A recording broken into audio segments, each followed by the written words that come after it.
Vamos começar lendo o texto aqui. As parteiras desobedecem a Faraó. O rei do Egito ordenou as parteiras hebreias, das quais uma se chamava Sifrá e a outra se chamava Puá. Sifrá significa beleza e Puá significa esplendor. Interessante que não sabemos o nome do Faraó, mas sabemos o nome das parteiras. Naturalmente, naquela época, todo mundo sabia o nome do Faraó, porque ele era o homem mais poderoso da época, era considerado o próprio Deus na terra. Mas hoje ninguém sabe o nome dele, mesmo que naquela época todos os consideravam Deus. Mas toda vez que nós vamos ler esse texto, nós sabemos o nome das duas parteiras.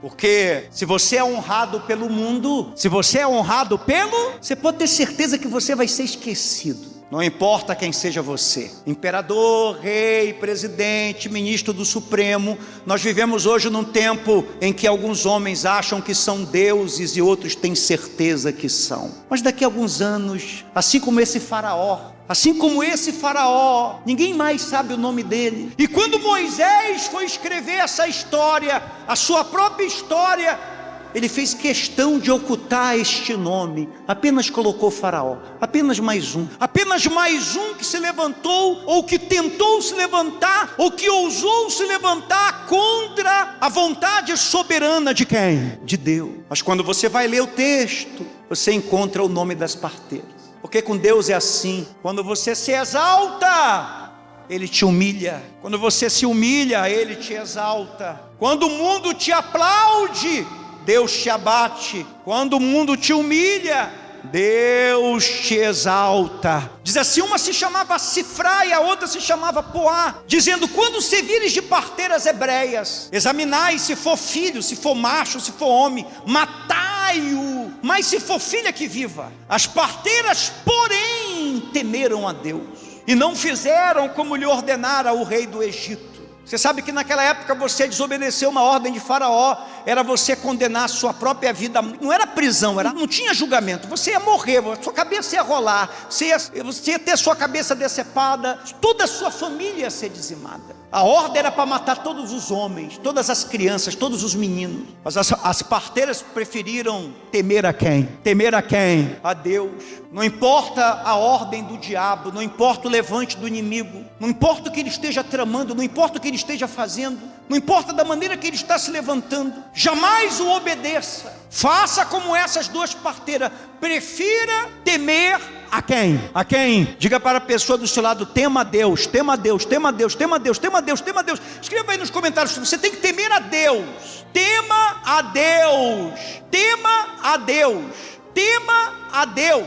E não importa quem está se levantando contra você, não importa se essa pessoa tem recurso, não importa se essa pessoa é influente, não importa se essa pessoa é poderosa, não importa o quanto ela seja inteligente, não importa a cultura dela, não importa o poder dela, não importa quantas pessoas ela conheça. Se você temer a Deus, Deus vai estar do teu lado. E se Deus está do teu lado, você pode ter certeza que a vitória vai ser sua. Amém? Pode haver uma luta, pode haver uma peleja, pode haver uma guerra, pode haver um levante, pode haver uma trama do inimigo. Mas deixa eu te falar uma coisa: ninguém nunca conseguiu dobrar o braço de Deus. Ninguém nunca conseguiu dobrar o braço de Deus. Se tiver que ficar, se numa batalha, numa guerra, numa situação, você tiver que ficar sozinho, só você e quem? Fique com Deus.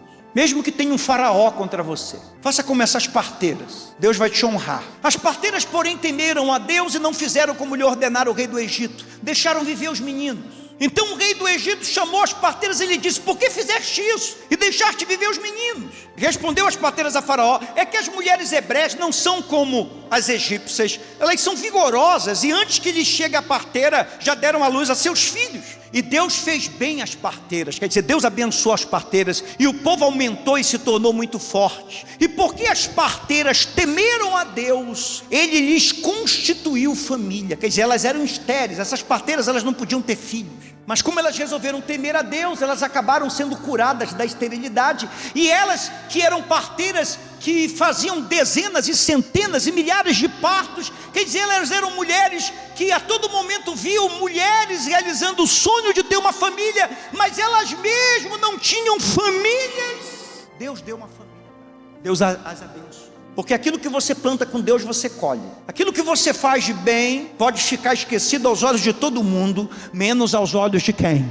De Deus. Assim como ela cuidou das crianças, não deixou as crianças morrerem, os meninos morrerem, elas foram zelosas com a vontade de Deus, então elas não podiam ter filho porque elas eram estéreis. Deus foi lá e deu família para elas, elas engravidaram, elas tiveram próprios filhos dela. E assim como ela não deixou tocar, não deixou o inferno tocar nas crianças, o diabo também não podia tocar na casa delas. Então ordenou o Faraó a todo o seu povo, dizendo: a todos os filhos que nascerem aos hebreus lançareis no Nilo, no rio Nilo, mas a todas as filhas deixai viver. Foi-se o homem da casa de Levi e casou com uma descendente de Levi, e a mulher concedeu e deu à luz um filho. Vendo que era formoso, escondeu por 3 meses. Quantos meses? 3 meses.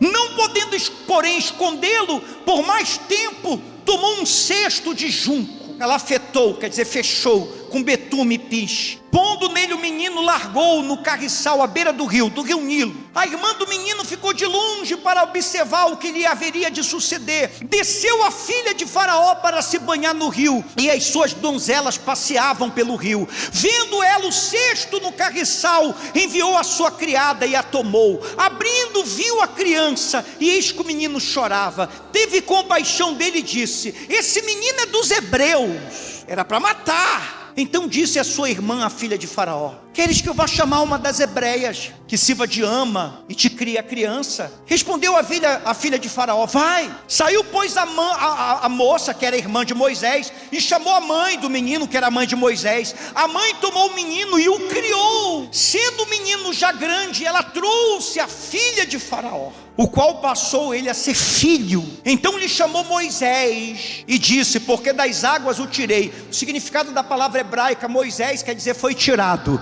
Foi tirado, foi tirado, foi tirado. Foi tirado. Deus já te tirou de muitas situações que eram para te destruir. Você já foi tirado de muitas situações que eram para te destruir. Diga assim: eu creio. Deixa eu te falar uma coisa: Deus é mestre em esconder coisas. Se tem uma coisa que Deus sabe é esconder. Se tem uma coisa que Deus sabe é esconder. Se tem uma coisa que Deus sabe é esconder. Quando Deus tem um propósito para algo, quando Deus tem um propósito para alguém, Deus vai, antes dele revelar, primeiro ele vai esconder. Porque Deus sabe que vai haver um ataque do inimigo. Deus sabe que vai haver um ataque do diabo antes do tempo se manifestar, antes da hora chegar, para que aquilo ali, que Deus tem um propósito, aquele que Deus tem um propósito, o diabo vai querer sabotar. Então o que é que Deus faz? Deus esconde. O que é que Deus faz? Deus guarda. O que é que Deus faz? Deus projeta. O que é que Deus faz? Deus protege. Amém? Deus tinha um projeto para Moisés. Deus ia usar Moisés. Então o que é que Deus fez? Deus escondeu Moisés na casa da mãe dele. Olha aqui para mim, olha aqui para mim, olha aqui para mim. Nós não estamos falando da tua casa. A tua casa tem cozinha, não tem cozinha? A tua casa tem cozinha? Tua casa tem sala? Tua casa tem quartos? Então dá para esconder alguém na tua casa. A tua casa tem móveis, tem guarda-roupa. A tua casa tem...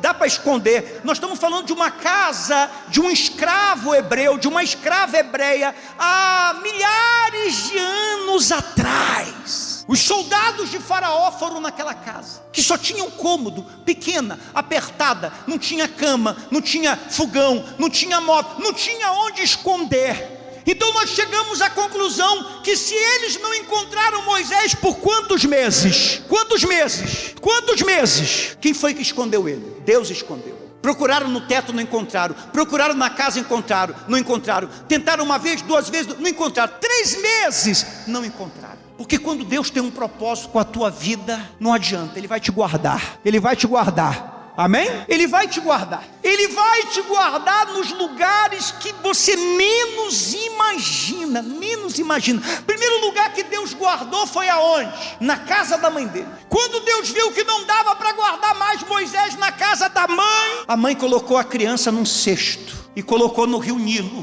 que era um dos rios mais perigosos da época, cheio de serpente, cheio de cobra, cheio de crocodilo. Depois entra na internet e vê como é que era o rio Nilo na época de Faraó. Dentro de um cestinho. A criança tem quantos meses? 3 meses. E quando a mãe coloca lá, o cesto não afunda. E além de não afundar, o cesto vai flutuando, navegando entre os perigos da água, no meio das serpentes, no meio das cobras, no meio dos crocodilos, e a criança vai passando por tudo aquilo ali, porque tem um propósito de Deus para aquele menino, amém? As águas podem ser violentas, podem ter animais violentos, pode ter perigo de morte, mas Deus está guardando, Deus está escondendo. Eu pergunto para alguém que está aqui, para alguém que está me assistindo: quantas vezes Deus fez você flutuar? Quantas vezes Deus fez você navegar por perigos que eram para ter te matado já? Quantos rios Nilos você já passou? Quantos aqui você já foi trabalhar em lugares, você para sustentar a tua família, para colocar comida na tua casa, você teve que trabalhar em lugares que as pessoas não te suportavam, não te queriam lá. Era gente tentando te derrubar todo dia, era gente tramando todo dia, era gente querendo o teu lugar todo dia, era todo mês ataque para fechar aquela porta. Mas diga assim: Deus tem um propósito para mim, tem um propósito para mim. Deus te guardou ali. O inimigo tramou, tentou, mas não conseguiu. Tem gente aqui que nasceu numa família disfuncional, um ambiente hostil. Muita gente da tua própria família não conseguiu avançar, foi destruída por vício, foi destruída por divórcio, por sonhos que não se completaram. Mas se você está aqui ouvindo essa palavra hoje, Deus tem um propósito para você, assim como Ele tinha para Moisés. Você não está aqui por acidente, você não está aqui por acidente. Toda pessoa que Deus chama, Ele primeiro esconde, Ele protege, Ele guarda. Por isso que o Salmo 91 começa falando de um lugar chamado esconderijo do Altíssimo. E toda pessoa que Deus chama, que Deus escolhe, ela passa por muita coisa. Primeiro lugar que Deus escondeu Moisés foi na casa. Segundo lugar que Deus escondeu Moisés foi no rio, no cesto. Terceiro lugar que Deus escondeu Moisés foi na própria casa de Faraó. Dá para você imaginar isso? Você nunca imagina como é que Deus vai fazer as coisas na tua vida. O livramento nunca vai vir da maneira que você imagina. A resposta nunca vai vir da maneira que você imagina. A salvação nunca imagina da maneira que você imagina. A tua cabeça não é igual à cabeça de Deus. A tua visão não é igual à visão de Deus. Deus enxerga muito melhor do que você, amém? As estratégias de Deus são muito melhores do que as tuas. Diga assim: eu creio, eu creio, eu creio. Diga: eu creio. Então Deus pega Moisés. Faraó queria matar Moisés. Se você descobre que alguém quer te matar, tu vai te esconder na casa dessa pessoa. Quem tem filho aí? Se você descobre que alguém quer matar teu filho, tua filha, você vai esconder ele. Deus faz isso. Deus pegou Moisés e escondeu na casa de Faraó. Tu já parou para pensar nisso? Todos os lugares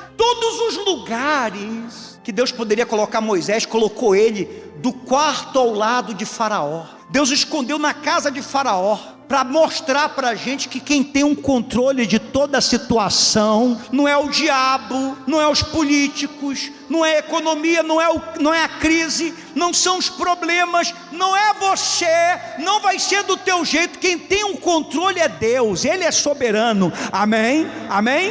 Amém?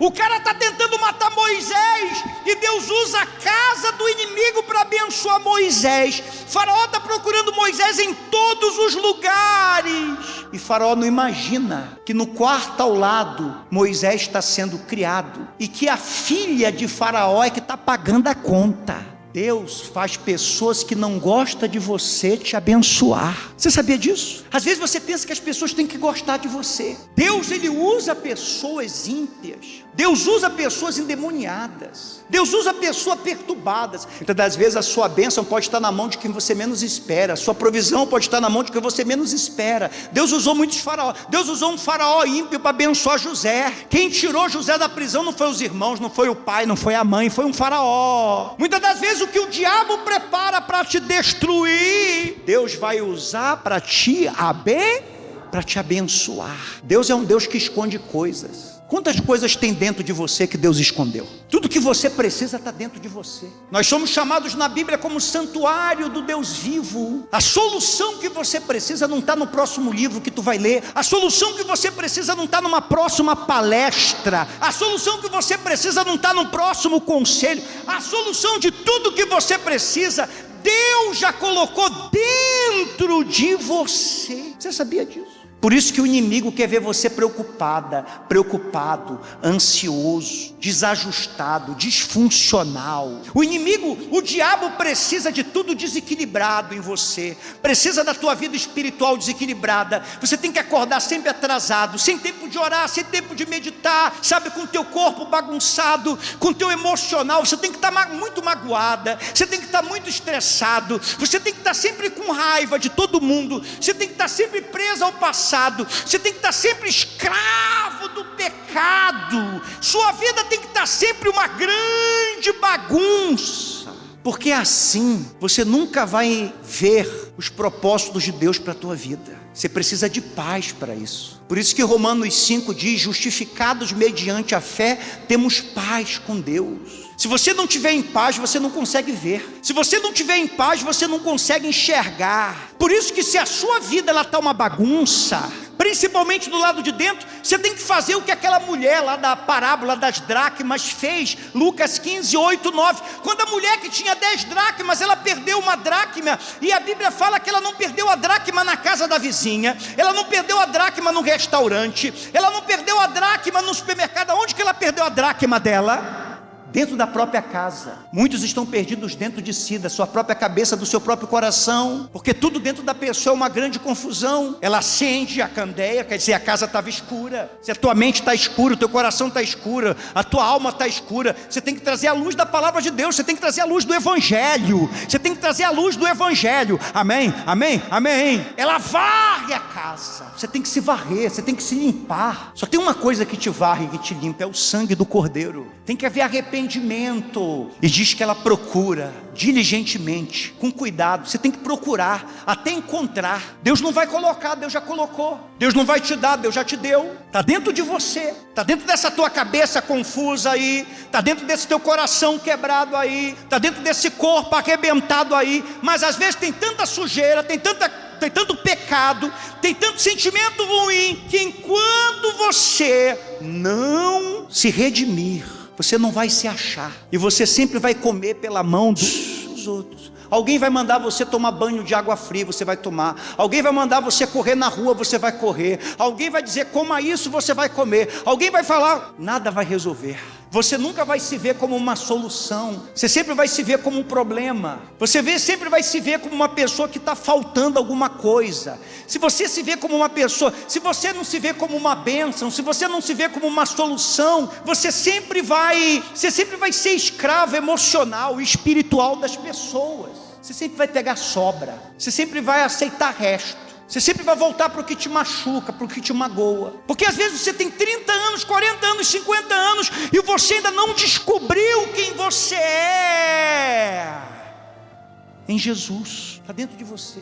Primeira vez que Jesus olhou para Pedro, Jesus disse, o nome dele era Simão. Simão quer dizer o agitado, o levado, o precipitado, o que ouve todo mundo, agitado pelo vento. Jesus disse, tu vais se chamar Pedro. Pedro quer dizer a rocha. A rocha estava escondido dentro da onde? A rocha estava escondido dentro da onde? Dentro do Simão. O agitado não via a rocha, o precipitado não via a rocha. De vez em quando a rocha, olha aqui para mim, de vez em quando a rocha tinha um lapso. De vez em quando a rocha tinha um instinto. De vez em quando a rocha falava. Quando Jesus disse assim, quem eles dizem que eu sou? Todos os discípulos ficaram calados. Aí a rocha que estava dentro de Pedro falou, um instinto, olha, tu és o Cristo, Filho do Deus vivo. Era a rocha falando, estava lá dentro. Tem gente que de vez em quando ela tem um lapso. De vez em quando ela tem um instinto do que está dentro dela, daquilo que Deus plantou. De vez em quando sai uma palavra de Deus. De vez em quando ela tem uma direção de Deus. De vez em quando ela tem uma revelação de Deus. De vez em quando ela pega a Bíblia dela, toma um banho e fala assim, vou lá na igreja. Aí daqui a pouco ela passa 6 meses sem vir. Ela tem algo dentro dela, que nem Pedro. Se tu és o Cristo, deixa eu ir até o Senhor. Era a rocha. E ele começa a andar sobre as águas. Mas aí o Simão vinha, porque a natureza do Simão era mais forte do que a natureza do Pedro, até ele nascer de Deus. Depois que ele nasceu de Deus, o Simão morreu. Teve uma vez que o Simão pescou pela última vez. Foi quando Jesus ressuscitou e apareceu para ele. Foi a última noite de Pedro no barco, a última pescaria. Nunca mais Simão pescou. A partir daquele momento ele se tornou aquele homem que Jesus disse: tu vais se tornar pescadores agora de quê? De homens. Você está entendendo o que Deus está falando contigo, sim ou não? Sim ou não, sim ou não? Tem coisas aí que Deus colocou dentro de você que de vez em quando você fala, e às vezes você pensa, e às vezes você sonha, e às vezes você não sabe de onde vem. Vem de Deus, e às vezes está sendo sufocado por tanta coisa dentro de você. Ninguém imaginava que dentro daquele bebezinho de 3 meses estava o liberto. A mãe de Moisés não sabia que ela estava guardando aquele que ia libertar ela. Ela não sabia que ela estava escondendo na casa dela durante quantos meses? O próprio libertador dela. Quantas coisas você tem dentro de você que vai te libertar? A mãe escondeu o filho que ia libertá-la. Foi na casa da vizinha? Foi na casa da vizinha? Foi dentro da casa dela. Quantas coisas você tem dentro de você que vai te libertar? Você não sabe. Mas isso é obra do Espírito Santo, se chama regeneração. Você tem que se render à vontade de Deus. Que esta palavra penetre no teu coração, crie raízes no teu coração, crie frutos dentro de você, para a glória de Deus.